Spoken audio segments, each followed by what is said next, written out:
Hi there and welcome back to ATOL TV's ISO 9001 playlist series. In this video, I'm continuing on with covering the sections of A and B from Clause 4.4 Quality Management System and its processes. If you've missed the previous sections of this clause, be sure to go back and check them out. Over this series of videos, I'm going to break this clause down and turn it into something you can all understand.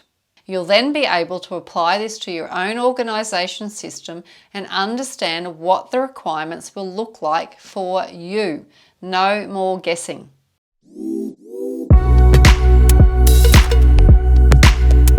Hi, I'm Jackie Stapleton and you're watching ATOL TV, the place to turn your experience into a career and learn from experts. I'm the Director of Auditor Training Online and I'm here to help you on your way to understanding the requirements of ISO 9001, the 2015 revision. While you're here, I'd love you to subscribe to our channel so you don't miss out on anything exciting in the future. Right, so the first 2 points in this clause state, the organisation shall determine the processes needed for the quality management system and their application throughout the organisation, and shall determine the inputs required and the outputs expected from these processes, and determine the sequence and interaction of these processes. Interesting, isn't it? I always take a step back first though, before I explain what this is talking about. Some of you might remember this in some businesses you've worked for, or some of you might work in a business that still has what we call silos. I can hear some of you screaming in fear. I'm hearing you. I've worked in businesses with silos as well, and it's frustrating to say the least. When a business operates in silos, one department is not aware of how their outputs impact the inputs of the next department. In fact, they probably don't even care. They are only concerned with their own department's requirements and tend to hold on to information and not even consider the overall impact to the customer or the next department in the chain of processes. The customer is the vision that we want here. After all, with quality, that's what the key focus is, right? So now let's spin this around and look at what Clause 4.4 wants us to do again. It wants us to determine the inputs required and the outputs expected from these processes and determine the sequence and interaction of these processes. Okay. This is the process approach, one of the quality principles which is all about a consistent and predictable result achieved more effectively and efficiently when activities are understood and managed as interrelated processes and they function in an organised manner.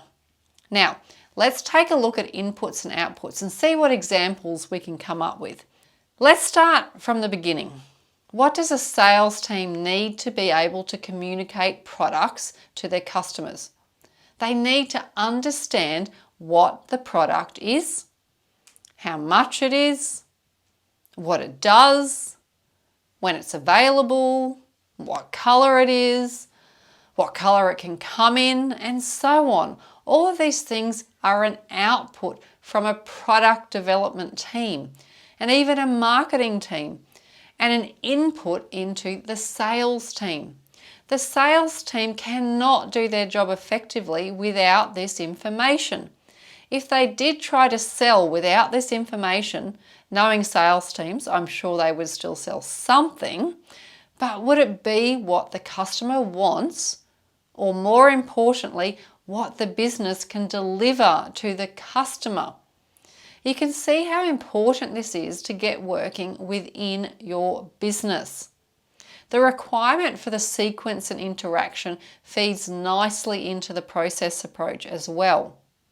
Now, you need to understand what the flow is for outputs into inputs.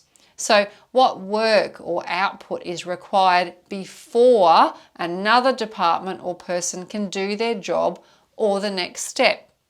So as a trainer, I need to have the course material. To create the course material, we need to understand what the performance criteria is, as well as what our students are looking for, and so on.